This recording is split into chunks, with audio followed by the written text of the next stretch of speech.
friends, I am Dr. Syed Khalibuddin Chishti and I am teaching physics to the BSc first year students.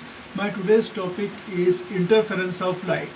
We know that whenever there is interference of light, we require two sources of light, and we are observing bright and dark bands, either circular bright or dark bands of increasing radius, or such type of strips, bright and dark equidistant strips will be observed in case of the interference of light. And we have to fulfill certain conditions, that the two sources should be monochromatic and two sources should be coherent, they should be narrow, they should be near to each other, they should emit the light waves in the same direction, and they should be in the same state of polarization, intensity should be same, wavelength should be same, and amplitude should be same. All these conditions are to be fulfilled, which we studied in our previous lectures. Now here I am obtaining the two coherent sources from a single source. So no two coherent sources are identical, therefore no two sources are coherent, therefore one source get divided into two sources.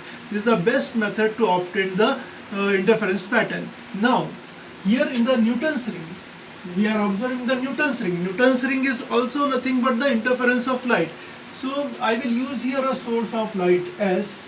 From this source of light rays are made parallel using a lens, and with the help of this lens the light rays are made parallel to each other. This is the arrangement for making the light rays parallel. These parallel light rays are allowed to fall on a glass plate, which is kept at an angle of 45 degree. This is kept at an angle of 45 degree to the light rays. Now at this these light rays will be partially reflected and partially refracted. So they will be reflected towards a plano-convex lens. This is the main part of the Newton's ring. These light rays are refracted towards the plano-convex lens. This is the main part of the Newton's ring. Means there is a plano-convex lens, and this lens is kept on a smooth glass plate. There is a glass plate. This is the glass plate, and here is the plano-convex lens.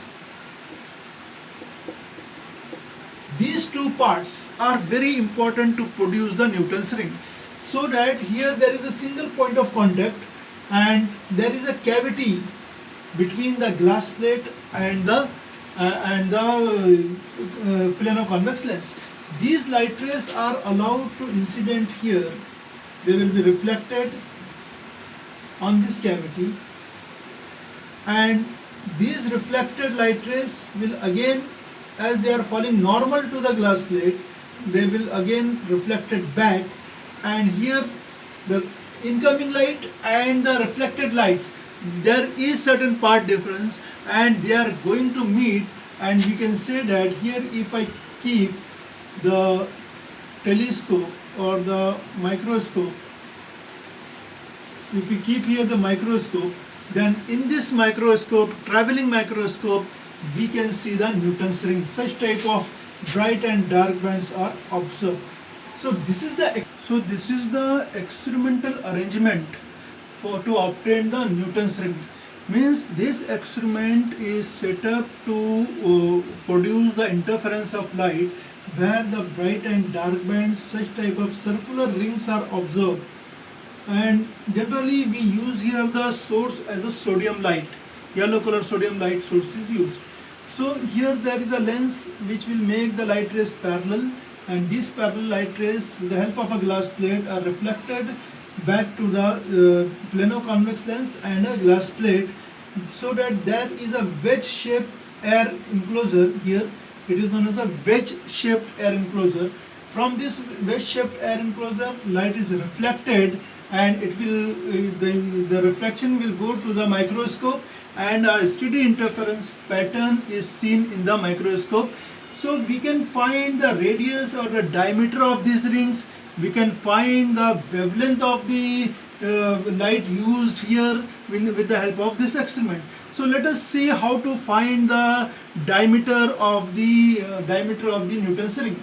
So I will draw here the another figure means the total depend upon the radius of curvature of this lens. If I complete this circle, it is known, the radius of this circle of the lens is known as the radius of curvature. So I will draw here a circle which will be the part of the plano-convex lens. So here is the plano-convex lens. Now I will, here is the glass plate, here is glass plate, and I will take this point and a chord, suppose it is H and P chord, here this point is E. I will draw one perpendicular O and this one as Q, so that this HE is equal to HP, HE is equal to EP, HE is equal to EP, and we can say that here, using that formula of the trigonometry, I can write here that EP into HE, EP into HE means it is nothing but the radius of the Newton's ring. EP into HE should be equal to OE into 2R minus OE. This is from the geometry of the figure. From the geometry of the figure, we can say that EP into HE is equal to OE, this distance OE, into 2R. What is R? R is the radius of the circle of plano-convex lens, means radius of curvature. So I will write here, if it is R into R equal to OT is the nothing but the thickness T into 2R minus T. So I will write here R square is equal to 2RT minus T square. This T is a very small distance and thickness of the film can be neglected, and we can write here R square is equal to 2R into T, or we can find the value of small t from here as T is equal to R square upon 2R. Small r, radius of the ring, radius of the Newton's ring. Capital R, radius of curvature of the glass plate. Now I will apply the formula. I will use the formula for the reflected light, because the interference here is forming because of the reflected light. So for bright band, the interference due to reflected light, reflected. The formula is 2 mu t cos r cos theta is equal to 2n minus 1 lambda by 2. This we studied. 2 mu t cos theta is equal to 2n minus 1 lambda by 2. So here I will take theta as 0 and refractive index mu as 1 for air. So 2t is equal to 2n minus 1 into lambda by 2. So I will substitute here the value of t as r square upon 2r. So here 2 into value of t is r square upon 2r equal to 2n minus 1 lambda by 2. So 2 get cancelled and you will get here r square is equal to 2n minus 1 r lambda upon 2, or the radius of the Newton's ring r for the bright ring r as root over 2n minus 1 r lambda upon 2. With the help of this formula, we can find the radius of the bright ring in the Newton's ring. To find the radius of the dark ring, the radius of the bright ring r is equal to root over 2n minus 1 r lambda upon 2. Now I will find for the dark band. So for dark band, this 2 mu t cos theta should be equal to n lambda. This 2 mu t cos theta should be equal to n lambda.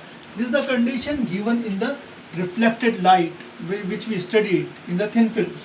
So again theta is 0, cos 0 is 1 and mu is 1, therefore 2t is equal to n lambda, or we can, if I substitute the value of t as 2 into r square upon 2r is equal to n lambda, 2 get cancelled and you will get here r square is equal to n r n lambda r.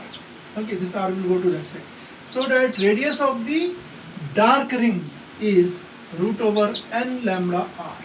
Root over n lambda r. So in this way we can find the radius of the bright ring and radius of the dark ring in the Newton's ring formula. Means the radius of every ring can be calculated where the value of n will vary from 0, 1, 2, 3 and so on. Value of n. And we can also calculate here the another part, we can calculate the wavelength of the light used in the Newton's ring. Wavelength of the light. So to calculate the wavelength of the light, let us use the formula as, suppose for wavelength of light, I will using the formula R is equal to Rn is equal to root over n lambda r, radius of the dark. If I square it, Rn square is equal to n lambda r. If I write it in the form of the diameter of the nth ring, then R means d by 2 square is equal to n lambda r, or it is dn square by 4 equal to n lambda r. Okay. Now I will take this 4 to that side. So dn square is equal to 4n lambda r. 4n lambda r. Now if I change the ring from n may be suppose 5, and I will go to 5, 6, 7, 8, 9, 10, suppose 15. Then I say that the diameter dn plus m, m may be the number of the ring which is above the fifth ring or above the nth ring. So dn plus m square can be written as 4n plus m lambda r. Now from these two equations, from 1 and 2, I am subtracting these two. So dn plus n plus m square minus dn square. I am subtracting these two. So I will get here 4n plus n plus m lambda r minus 4n lambda r. This one minus this one. So if I open it, then I will get here dn plus m square minus dn square is equal to 4n lambda r get cancelled, and I will get here 4m lambda r. So my aim is to calculate lambda. Therefore, lambda will be equal to dn plus m square minus dn square upon 4m r. Now this value of m will be suppose 5 to 15.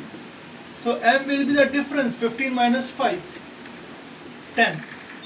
If I take the nth ring as 10th ring and another is 30 ring, then take the difference, m will be equal to 30 minus 10, 20. So in this way you can calculate the wavelength of light used in the Newton's ring formula. Thank you.